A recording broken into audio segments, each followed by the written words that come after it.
quite focused on the American Jobs Plan that he just announced last week. As you all know, he's already had 2 bipartisan congressional meetings on infrastructure in the Oval Office, and he plans to continue speaking with leaders from both sides of the aisle to get their input. Either on the phone this week or when they return, he looks forward to welcoming members to the Oval Office again. And this work is being supported, of course, by the Jobs Cabinet. Many of you may have seen members of the Jobs Cabinet out over the weekend speaking on your airwaves directly to the American people. And the Jobs Cabinet members have also been active and engaging with members of Congress on both sides of the aisle, and they will continue to play that role over the course of the coming weeks and months. So Jobs Cabinet members to date have made 56 calls to the 28 Democrats and 28 Republicans who are the chairs and ranking members on relevant committees. We've held briefings with the entire House and Senate invited. The House briefing had 124 representatives on, including 31 Republicans. Senior White House officials have briefed bipartisan working groups in both chambers, including the group of 20 senators and the Problem Solvers Caucus. And as I noted, the President looks forward to welcoming members when they return next week. With that, Alex, go ahead. Great, thanks. I have a couple of questions on the infrastructure and jobs plan, and one on immigration. Okay. To start, the jobs plan has been receiving opposition from both the left and the right.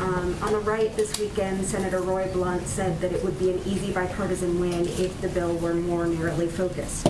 So why not reduce the bill down to just infrastructure and take out planks like the care workers and the electric vehicle aspects?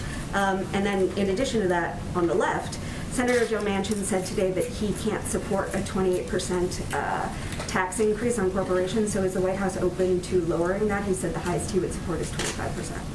Well, first, on the infrastructure question, let me say that some Republicans who have been vocal think investing in water systems and replacing pipes so Americans can have clean drinking water is not infrastructure, but the president does. Some don't think investing in high-speed rail is infrastructure. The president does. Some believe building charging stations to support America's electric vehicle future is not infrastructure. He believes it is. Some don't believe that America's broadband capacity, which is 1/3 of the American people, I should say, don't have access to broadband, and improving those lines and expanding that access is not infrastructure. The president does. Some believe that addressing the issue of America's supply chain so that we're never again at the mercy of China or any other nation is not investing in infrastructure. The president disagrees. Some don't believe that rebuilding schools so that they're safe and asbestos-free is investing in infrastructure. The president disagrees. And finally, some don't think that building a support system to take care of elderly parents or kids with disabilities at home so people can go back into the workforce. Some of those 2 million women who have left the workforce during the pandemic, some think that that is not investing in the infrastructure, our workforce of this country that are the backbone of this country. The president disagrees. But with all that being said, he welcomes their ideas, hopes they put them forward, and he looks forward to having conversations with members of both parties about how to address the long outdated effort to update our infrastructure. And then on Manchin, is the White House open to reducing the corporate tax rate? Well, first, the president felt it was responsible to propose a way to pay for his proposal. That's exactly what he did. He knows some members think it's too big, some think it's too small. Frankly, there have been folks who have come out on both sides, which we fully expected. He knows that some will come forward with different ways to pay for this package, and some may have views that it shouldn't be paid for at all. So we fully expect that from Senator Manchin and other members, and we expect the question of how to pay for the package, if we should pay for the package, to be part of the discussion moving forward. The White House is open to that conversation. We're open to hearing ideas and proposals from members, and we encourage them to put them forward.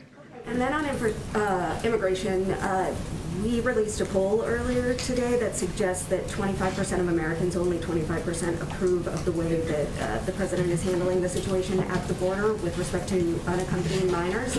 So does this poll suggest that the president needs to reevaluate his approach to that issue? Well, if I read the poll correctly, it also had 59% of Americans believing that unaccompanied children should be treated safely and be protected in that way, and 65% supported the reunification of families. There's no question this is a difficult challenge, and the president believes he was elected to address hard problems. And his focus right now is on expediting processing at the border, opening up additional facilities, addressing the root causes, and restarting programs to incentivize kids from applying from within their countries. So that's his focus right now.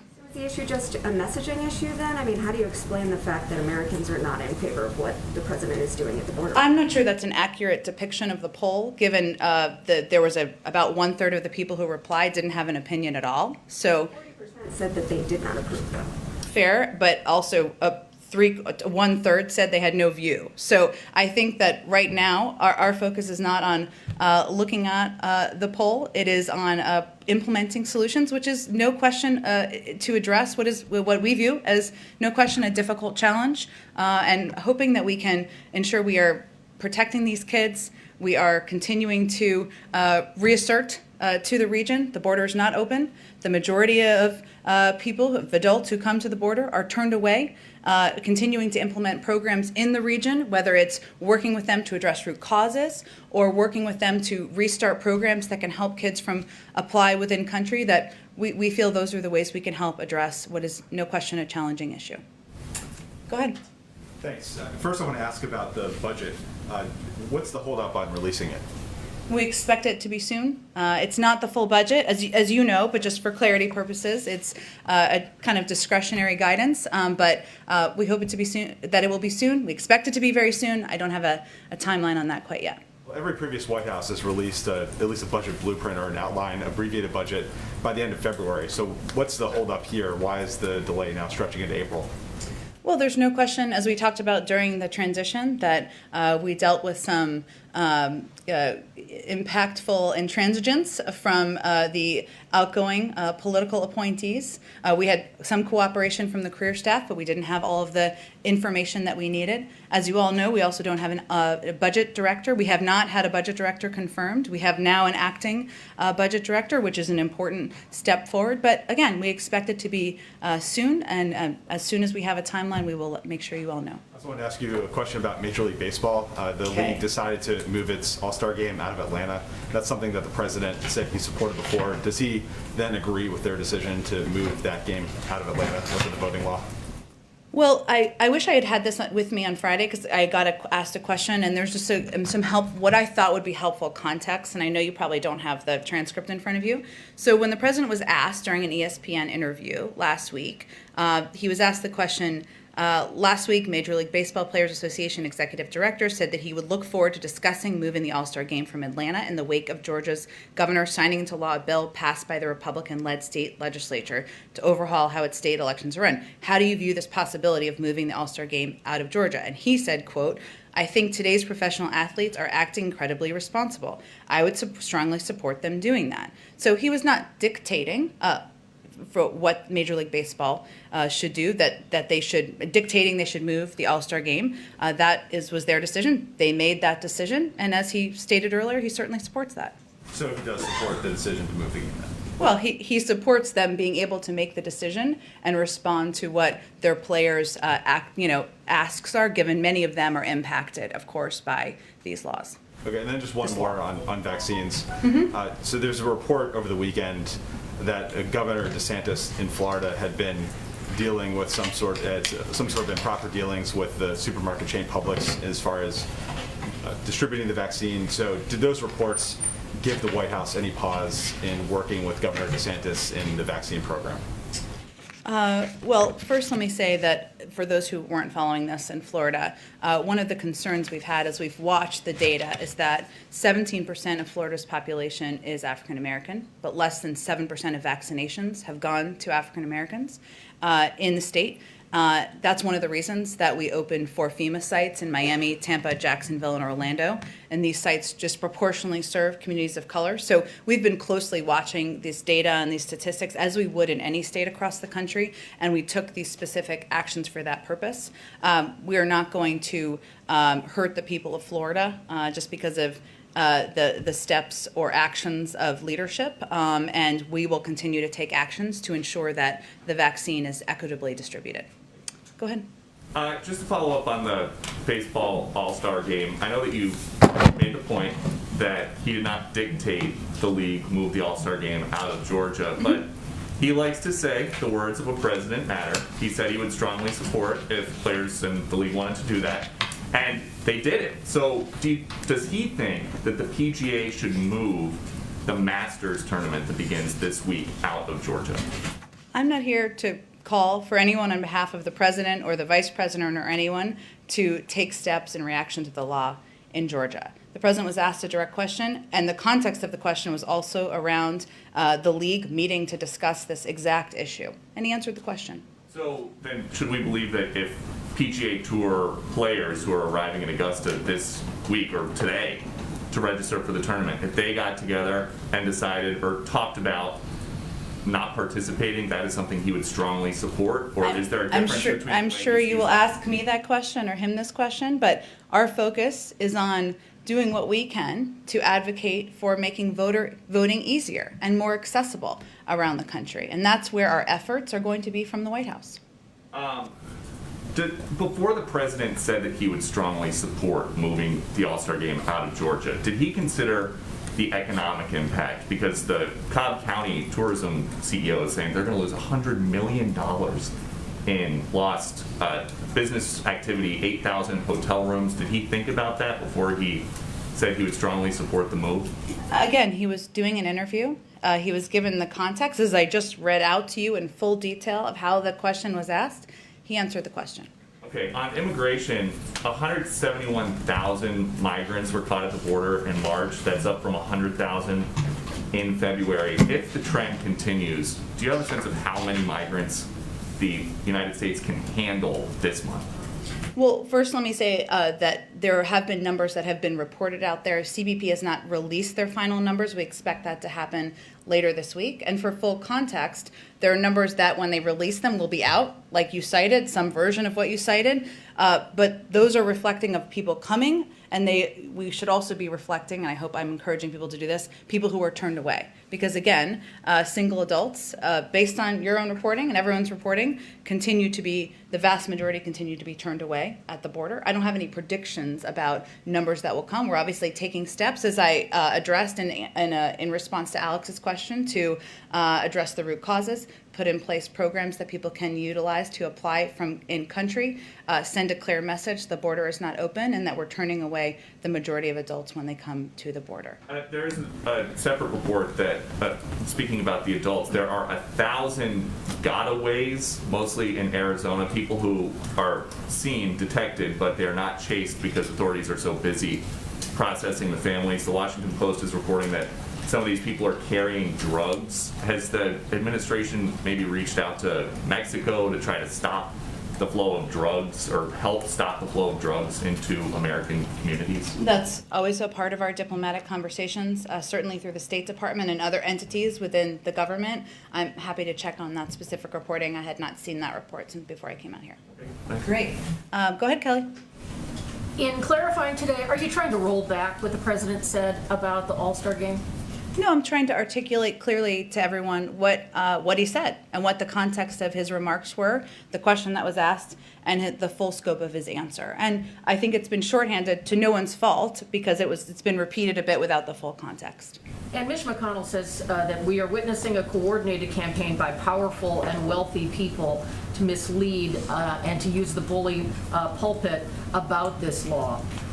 Will the White House say explicitly that it is not trying to influence corporations or organizations to take action on state-level decisions like this?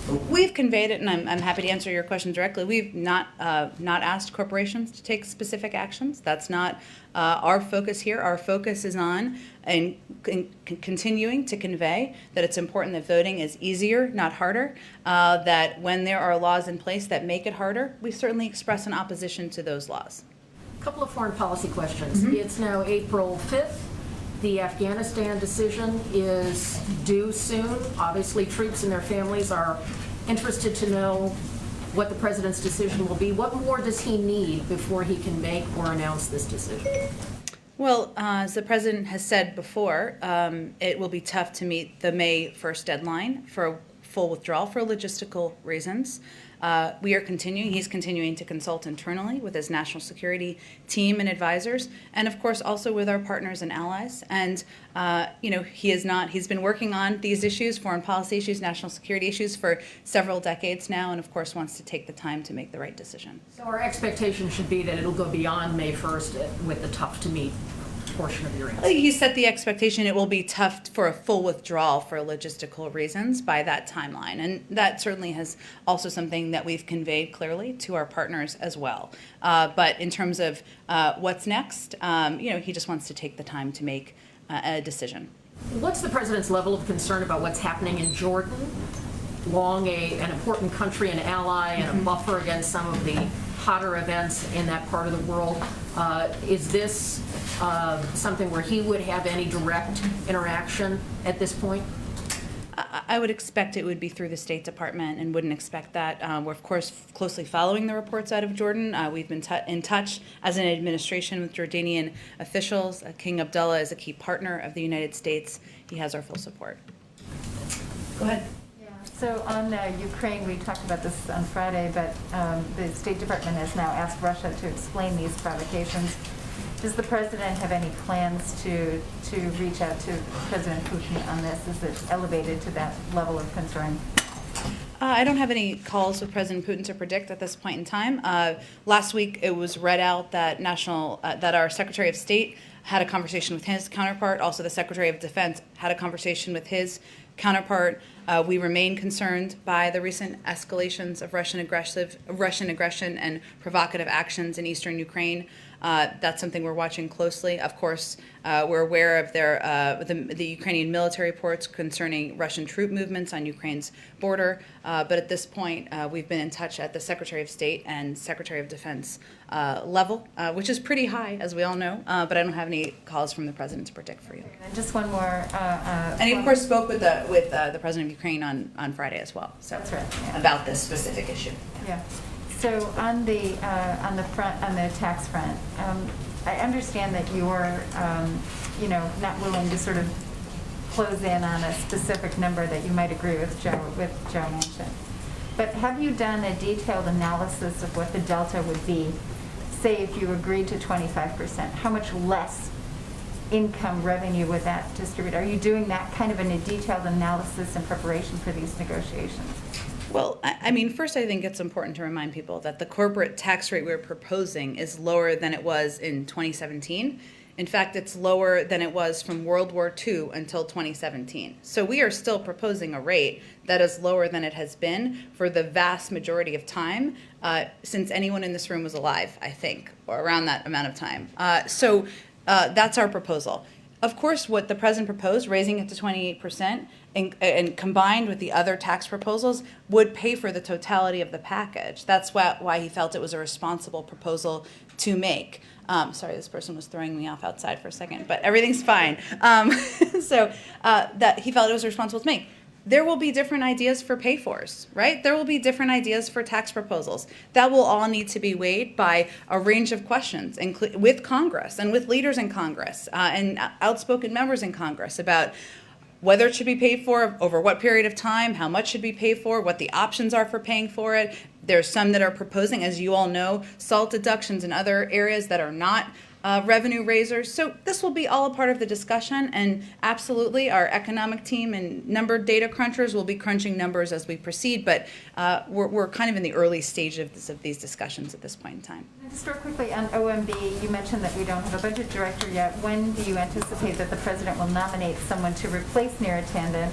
And then I have one more quick international one. Sure, and I should have conveyed, which I did, but I will reiterate, we of course have an acting OMB director, Shilon Young, who is beloved by Capitol Hill, as you all know. And so she is, of course, playing a very important role, but we didn't have one for some period of time because she was only recently confirmed as the deputy and now the acting.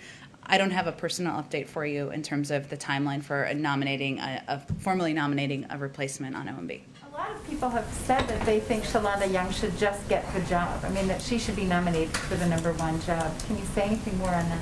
I would just say the president thinks so highly of her that he has nominated her to serve as the deputy director of OMB, which is also an enormous job. But I've been here long enough not to make predictions of where he will land on a personnel announcement. On the international front, so the Yeah. IMF and the World Bank are Yeah. meeting this week. This is a big deal internationally. One of the issues that has come up is a sort of a need to expand the debt relief initiatives to beyond countries that are just the poorest countries. That there are significant numbers of countries that are, middle income countries. Is this something that the president is willing to take on, and is this a message that he wants his officials to send during these important meetings? Well, there's no question that the COVID-19 pandemic has deepened global economic inequality. And as has already been announced by the Treasury Department, we are working, the U.S., the United States, is working with IMF management and other members toward a $650 billion general allocation to IMF member countries. It's part of a package of broader international efforts to support the global recovery. Also includes robust support for the IMF, multilateral development banks, debt relief in some cases, all alongside countries taking necessary reform steps. So we're working closely with the IMF and other member countries, given we are all working through the impact of a global pandemic. You don't want to say anything about expanding the universe of countries that are going to get help? Because right now it's limited to just the poor countries. Yeah, Poorest countries. I would point you to the Treasury Department for more specifics beyond that. Go ahead, Ann. So one thing quickly, and then I have something else. Is there any update on when you or the president will release his latest medical records, or any update on his plans to visit his medical provider? I don't have an update. I'm happy to check with our team and see if there's one we can provide you all soon, in short order. Anything more precise than soon? I'll have to check with the team and before I give you a specific timeline of when we'll have that available. And then back on the MLB question, given that, as you say, the president supports the ability to make this decision, does he also support other organizations or businesses making similar moves, which I guess would broadly be called boycotting other events in other states should they pass similar laws? I'm thinking here of Arizona and others that may be considering similar voting restriction laws. That's not something we're calling for from the White House. Our focus is on working with Congress to put in place voting rights legislation, working with leaders who, like Stacey Abrams and others, who are advocating for more expanded laws and more expanded information out to people to make it easier to vote.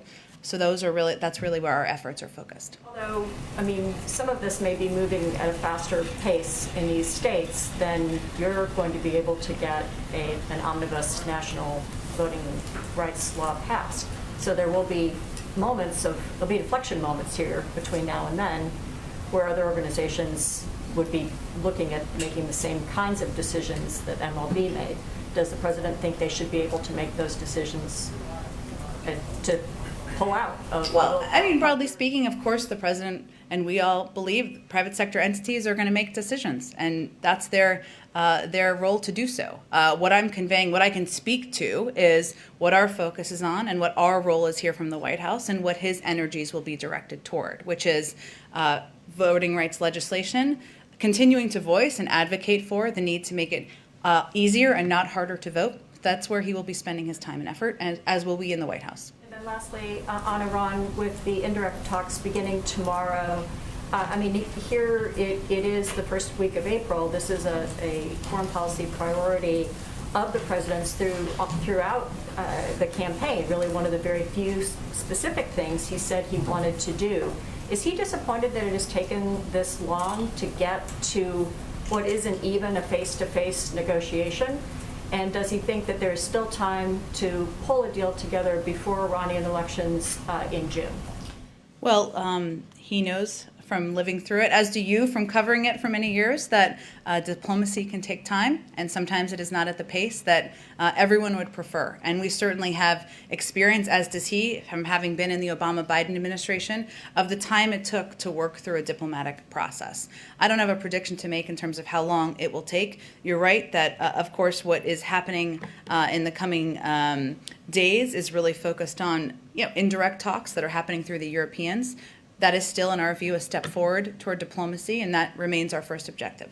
And does his position remain that the U.S. will not drop any sanctions until Iran returns to full compliance? Well, his position hasn't changed on how he's approaching, or we should approach, the negotiations, and we certainly expect that the primary issues that will be discussed over the course of the coming days are the nuclear steps that Iran would need to take in order to return to compliance with the terms of the JCPOA, and the sanctions relief steps that the United States would need to take in order to return to compliance as well. But we're just at the beginning of the talks, and we don't anticipate presently that there will be direct talks between the United States and Iran through this process, though we remain certainly open to that prospect. Go ahead. Thanks, I'll come Tom. back to you, Caitlin. I'm sorry. Go ahead. You mentioned last week on infrastructure that you'd like to see progress on the bill by Memorial Day. I'm wondering if you could just define progress. What do you want to see happen by Memorial Day? I don't think I'm going to define progress more than, we hope members will be proposing ideas. We hope that there will be constructive discussions. We hope that there'll be committees meeting, but we'll leave it to Hill leadership to define what progress looks like. And just back on Senator Blunt's proposal about a smaller package, is it out of the question for the White House to split up the infrastructure package, or is that something the president would be willing to do? Well, we certainly expected, and it has played out, that some will believe that the package we proposed is too small. Some will believe it's too big. And we're happy to have discussions with members who have both points of view. But at the end of the day, the package that the president proposed makes a historic investment in our nation's infrastructure, rebuilds our economy, helps create 19 million jobs. And, we're hopeful that others will come forward with ideas that are as bold and innovative and will help do the same type of work for American workers in our economy. And then also just one more on the American Families Plan. I think you said that you expected that Biden to talk about that sometime at the end of April. I just wondering if you can give a specific timeline on that. And would the strategy there be to try to pass that at the same time as infrastructure, or would you wait until after an infrastructure package gets across the finish line? I'm not going to be able to outline the legislative strategy for a package we haven't proposed yet, but I said at the time in the coming weeks, but I don't have anything more specific than that at this point in time.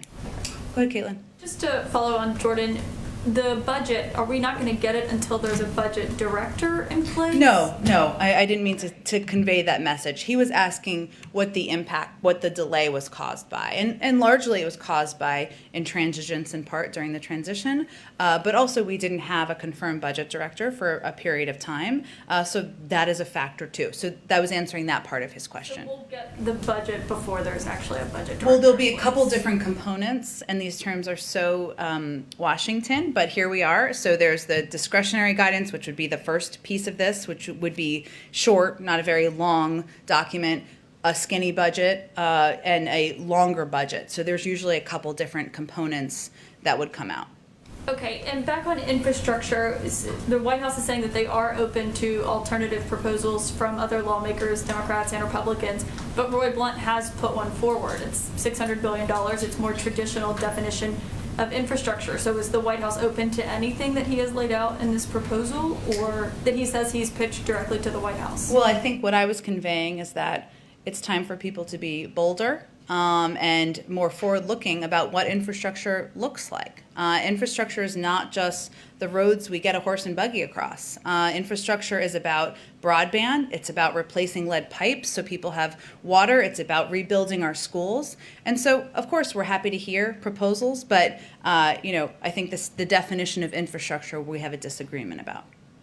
So what is the White House's definition of infrastructure exactly? Well, I think it's what I went through earlier when Alex asked the question, which is clearly a number of the items I just talked about. It is rebuilding schools. It is rebuilding our nation's waterways. It is ensuring that we can rebuild pipes so that we don't have kids with lead in their drinking water. It is rebuilding the backbone and the infrastructure of our workforce, because there are 2 million women who are out of the workforce who hopefully, if we could help them with caregiving, we'll be able to rejoin. So there are a number of components that I outlined earlier, but that we believe define how we can invest in an innovative, forward-looking way in our economy, in our workers, create jobs, and that's the proposal we put forward, and we look forward to having discussions about. So one thing that Senator Blunt proposed was paying for it in user fees and other revenue streams that's not raising the corporate tax rate. And in this proposal that we have from the president, 8 years of spending, 15 years of taxes. So what happens, what is his defense to lawmakers who ask, well, what happens when he's not president and the Congress is different, and if they repealed those tax changes?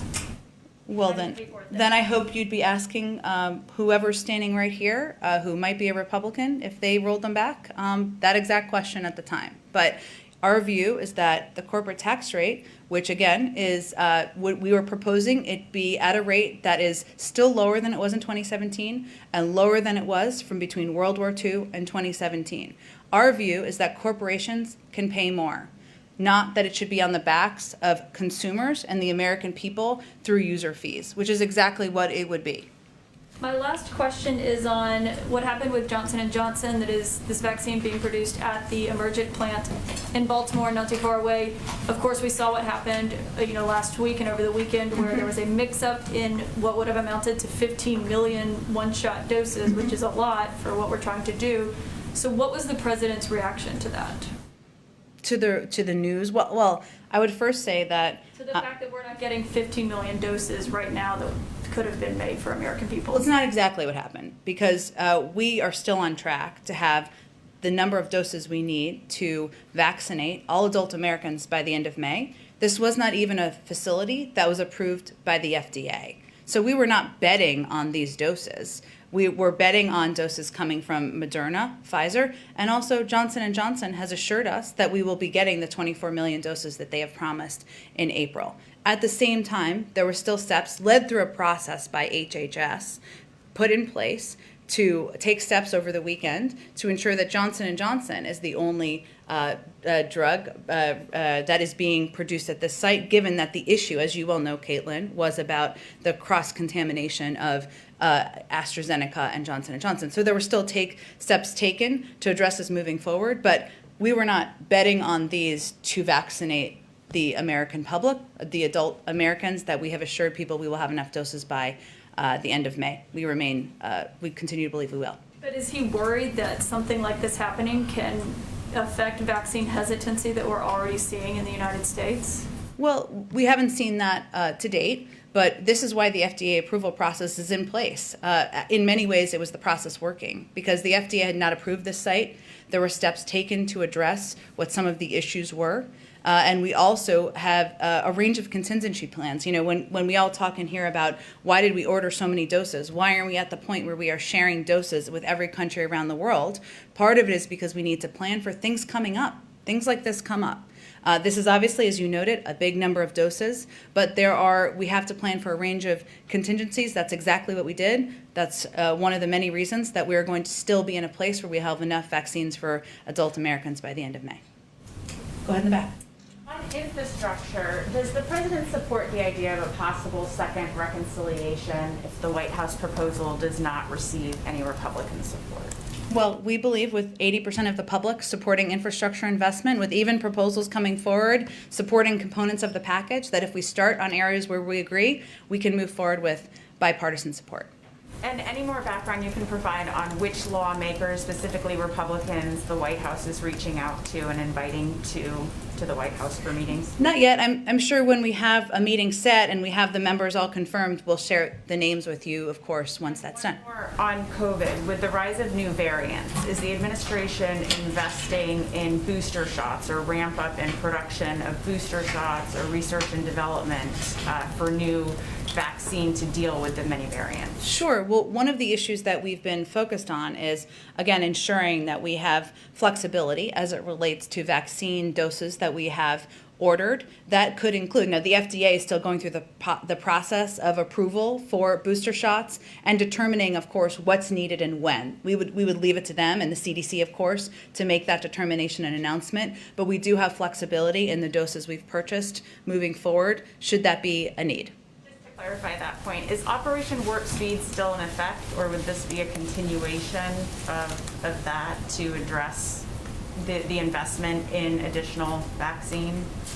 Well, companies are producing booster shots and options. They're being reviewed by the FDA. So I'm not sure. That's just a process that's ongoing with companies and HHS. Go ahead. Oh, sorry. Let me just get around to everybody and they'll come back. Go ahead. Chief of Staff Ron Klain said last week that President Biden has asked the U.S. Department of Education to prepare a memo on the president's legal authority to cancel student debt. What exactly has the White House asked for here? And in the past, President Biden has said he would be prepared to write off $10,000 in debt, but not $50,000 like some liberals and Democrats have asked for. Is Biden rethinking his position, and is he reconsidering his position on the idea of canceling debt of students who attended more expensive private schools? Well, first, he continues to look forward to, he'd welcome a bill signed by, or passed by Congress, I should say, to cancel $10,000 in student debt, and he'd be happily sign that. I think that would naturally be the first step before it's a larger amount beyond there. What Ron Klain was referring to is the fact that there's an ongoing review. It's both a policy review and a legal review. So Department of Education and Department of Justice to look at what the options are and what authority could be recommended to the president. So that was the process he was referring to. If he's asking what options are available, does that mean whether he could do it to $50,000? And does that mean that it's therefore open as a possibility for the White House? Yeah, it's his position hasn't changed. There's a review to take a look at what is possible with executive authority. But he has indicated he doesn't think that's a good proposal. During the town hall back in February, he very much was outspoken against the $50,000 threshold. So where does he stand on that at this point? And again, after that point in time, Ron Klain and others have spoken with a range of leaders in Congress, and we've said many times from this podium that there is an ongoing review of what the options are that are possible under executive authority. There's also a policy review, as would be expected at the same time. We haven't ruled out options, but that review is ongoing and there isn't a conclusion of it. Let me just go ahead. Thanks. I have an infrastructure and a baseball question. Oh, okay. So last week, the White House put out a fact sheet about the infrastructure plan that cited the Texas power outage excuse me, as evidence of the urgent need to modernize the nation's electric grid, which kind of leaves the implication that Texas will get funding to upgrade its grid, but I haven't seen that specifically. So can you offer assurance that there actually would be money in this for Texas to modernize, upgrade, weatherize its grid? Well, this is, believe it or not, or you will believe it, of course, a very common question from a lot of reporters and media outlets across the country. We will have some state fact sheets, I expect, soon that kind of break down some of the specifics. There are pieces like broadband access and other things, but there'll be a competitive bidding process once the bill is signed into law, and we'll probably won't have more to say that specifically until then. Actually, that's I think that's a really vague part of the plan. What do you mean by a competitive bidding process? Is this like, how do the top bridges or power grids get chosen? I mean, is it a formula? Do you envision a formula based on state population, or is a federal department deciding which is a more critical project than another? We're not quite there yet. We just proposed this a couple of days ago. A competitive bidding process, which I think most Americans would support, would mean that states, entities have to apply for funding for rebuilding the infrastructure in their states and through local communities or whatever it may be. What the tenets and the specific logistics of that competitive bidding process would be, I'm sure there'll be discussions. Members will have different views. They'll all be advocating for different projects. We certainly expect that, but we're in the early stages of the process. And so these congressional meetings, these are not about putting specific projects on a list? No. Okay. My baseball question is, today's home opener for the Texas Rangers is the first major league sports event since the pandemic started that allows a full house.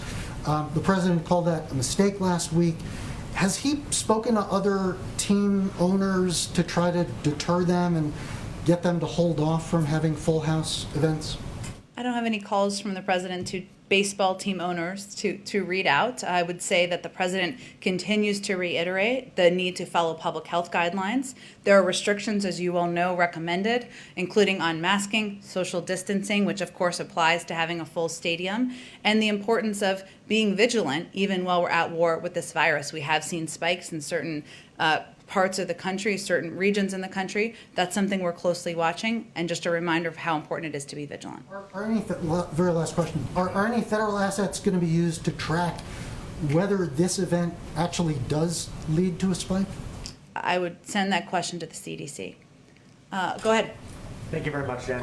I have a question about immigration. Mm-hmm. President Biden has spoken publicly about how during the Obama administration, he worked with Central American countries and has talked about how he was helped negotiate getting $700 million in aid to help those countries prevent the flow of migrants coming north. What lessons did the president learn from that experience that he's applying to dealing with the crisis now? Well, I think one of the reasons the president asked, and tell me if this is answering your question, but one of the reasons the president asked his vice president to play a similar role that he played is because he recognizes that unless we address the root causes in these countries, unless we disincentivize young people, families leaving these countries, we improve the economic conditions, we create spaces for them to be in these countries that avoids the corruption that is in place in many of the governments, we will continue to go through cycle after cycle. Some of these programs, and obviously the funding was not advanced during the last administration, and some of the programs were reversed. So his experience impacts him and affects him because he knows we need to address the current challenges we're having at the border. Those are immediate. But in order to address it longer term, we need to address the root causes in the countries. Is his expectation snapping back the funding that was cut during the Trump administration? Or are there additional things that he's expecting to see implemented? In the region? Well, he's proposed $4 billion in funding in his immigration proposal, so he certainly believes that we need more. It's not just reinstituting programs. We also need more, and we need to build from there. And he expects to, of course, be briefed by our envoy, who's going to be back and forth in the region, others who will be involved, and, of course, the vice president who will be very closely involved in these conversations as well. When can we expect, on climate, when can we expect to see the U.S. commitments under the Paris Agreement that the U.S. announced it would re-enter on February 4th? When can the public see what those U.S. commitments are going to look like? Well, I expect when we have our climate summit in a couple of weeks, there'll be an update, and we'll discuss more on a big national stage with a bully pulpit, where we are going from here, where we are, where we're going from here. And of course, Gina McCarthy and other members of our climate team, former Secretary John Kerry, are hard at work on putting together plans and working to implement. Go ahead in the back. Yeah. Thank you, Jen. Two questions. First, in response to Kelly's question earlier, you reiterated the U.S.'s strong support for Jordan and for King Abdullah as a strong ally. Now, the reports about the arrest of the deposed Crown Prince and 20 others are now 24 hours old. Has the president made any calls to the king in Amman reiterating that support? I don't have any calls to read out. What I tried to convey to Kelly was that those calls or those engagements would likely happen out of the State Department at this point in time. All right. The other thing on the infrastructure package, there is a private memo that's being circulated in the business community and to some Republican senators that said that the $2.25 trillion price tag is $1 trillion off, and that there's many things in there that were omitted in the initial discussion of the bill, notably the $300 billion energy tax credit, the $100 billion for the Green Bank, and that these things would add $1 trillion to it. This is being circulated on the Hill. Do you have any response to the charge that the president lowballed the price tag on the infrastructure bill? Sounds mysterious, the memo, the secret memo. Are you saying, just so I understand your question, are you saying there are things the president didn't put in his proposal people think he's going to add to his proposal? No, there's things there that somebody went through it or is claiming to have gone through it and added it up and came up with $1 trillion more than the president listed as the price tag. So it is actually $3.25 trillion as opposed to... We laid out very specifically each component of the package and how much we're proposing. So I would encourage you all to get your calculators out and charge that up and see how it compares to the secret memo. Oh wait, go ahead in the back and then we can come back around to the front. Go ahead. Thank you, Jen. The CDC updated the COVID-related travel guidance last Friday. Yeah. Is the administration considering losing some international travel restrictions? I don't have anything to predict on that front. Obviously, that would be done by our health and medical experts, and we would refer to them for any timeline on the guidelines. Just a Will you accept other vaccines that are approved by other countries that's not approved by FDA yet? Will we accept them here in the United States? Yeah, as like qualified vaccines. I may not be totally understanding your question. We have ordered supply from the 3 vaccines that have been approved by the FDA. That's what we're focused on distributing to the American public. So I would anticipate we continue to focus on the vaccines that are FDA approved. Go ahead, you've been very patient. Thanks. I just have a question that's a follow-up to Caitlin's question Okay. on Emergent. Sure. And that's about what does it mean now that J&J is sort of taking over that facility wholesale? What does that mean for the AstraZeneca vaccine? And will it affect their ability to manufacture here in the United States, or will that production domestically now shrink? Well, first, we're working with AstraZeneca to immediately identify other facilities to continue their domestic manufacture of AstraZeneca drug substance, and several options are under consideration. As you know, it hasn't been approved, AstraZeneca, through the FDA yet. Johnson & Johnson has, hence the importance of Johnson & Johnson production continuing to be expedited. Thanks. Sure. Go ahead. So a small question, just trying to make certain I understand where you are with taxation on Okay. the individual level. On Yeah. Friday, in the president's remarks in the state dining room, he said it won't raise a penny tax on a family making less than $400,000 a year. Last week, there were some questions about this. You also included individuals. So is it families, joint filers, individuals? Is that threshold determined? He will not raise taxes on any individual or family making more than $400,000 a year. We expect there'll be more specifics on what he's proposing, some of the things that he's talked about on the campaign trail as it relates to individuals as we get closer to the rollout of the families plan. Go ahead. Is that me? That's you. Go Got ahead. it. Thank you. And then- A quick one. So in California, as the school districts decide how to reopen, the United Teachers of Los Angeles Union, their members are asking for free childcare for their own kids, for the teachers' kids to go back. Does the White House think that that is something that they should get? I would point you to the state of California and the local school districts to have those discussions. And then just one more quick one on Georgia to put a bow on it. Is the president going to change the way that he talks about the new Georgia voting law? Because in that interview that you referenced, he said the law would end voting at 5 o'clock when working people are just getting off, and he said it would end voting hours early so working people can't cast their vote after their shift is over. But the Washington Post gave that claim 4 Pinocchios because that part of the law gives counties the option to extend voting hours. And so I'm just curious if the president is going to change the way that he's talking. Well, fundamentally, the president doesn't believe it should be made harder to vote. He believes it should be easier. And this bill makes it harder to request and return an absentee ballot. It collapses the length of Georgia's runoff election, making it harder for large jurisdictions to offer early voting. It imposes rigid new restrictions on local officials' ability to set polling hours to suit the needs of voters in their county. Those are all pieces of the bill. So his view is that we need to make it easier and not harder to vote, and that will continue to be what he advocates for. But the thing he said has been determined by election law experts to be not true. So I'm just curious if he's going to stop saying that. Well, again, I think we can, the fact checkers will also tell you that this bill does not make it easier for people across the state of Georgia to vote, and that's where he has concerns. Go ahead. Yeah. Semiconductors, you've got this April 12th meeting coming up with senior officials, but also from industry.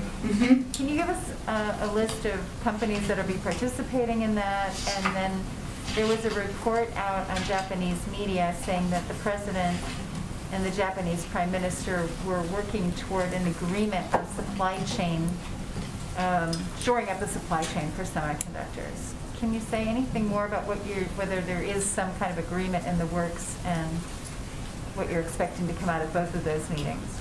Well, first, I expect when we get closer to the meeting, we will have, and we have a confirmed list of participants. We will share the list of companies and participants with you, but probably not until we get much closer to that actual meeting. As it relates to Japan, as we've made clear, the U.S.-Japan alliance is a cornerstone of peace, security, and prosperity in the region, and that is one of the reasons why we're working to deepen our close coordination across a variety of areas, including supply chains, as Secretary of State Blinken discussed with his counterpart last month. But in terms of specifics of those discussions and what's possible in the future, I just don't have anything to preview for you at this point in time. Sorry, can I just do one quick follow-up, Peter? Yeah. But the president does acknowledge that the new law doesn't change election day voting hours, right? Well, look, Caitlin, it also doesn't expand them for early voting and makes early voting shorter. So there are a lot of components of the legislation he is concerned about, and that's what he was expressing. Right, but he does acknowledge that because his comments have been confusing about closing it at 5 p.m. That's correct. So he does acknowledge that it doesn't change I the think voting. what's important is to report on all the components that make it more difficult to vote in the package in the legislation. All right. So we have a special guest.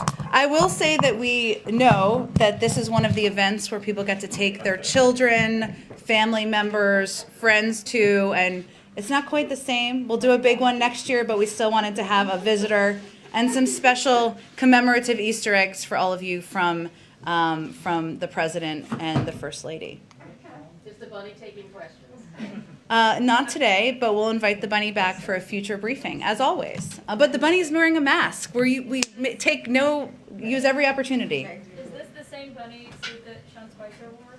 Do we know? It does not look similar, but we'll have to fact check that for you. Different eyelashes. Are we giving those out? Yes, we're gonna save them with Chris. All right. Chris is going to be the bunny's helper. He will be delivering eggs, and make sure each of you get one and some chocolates to take home to your loved ones. Thank you, everyone.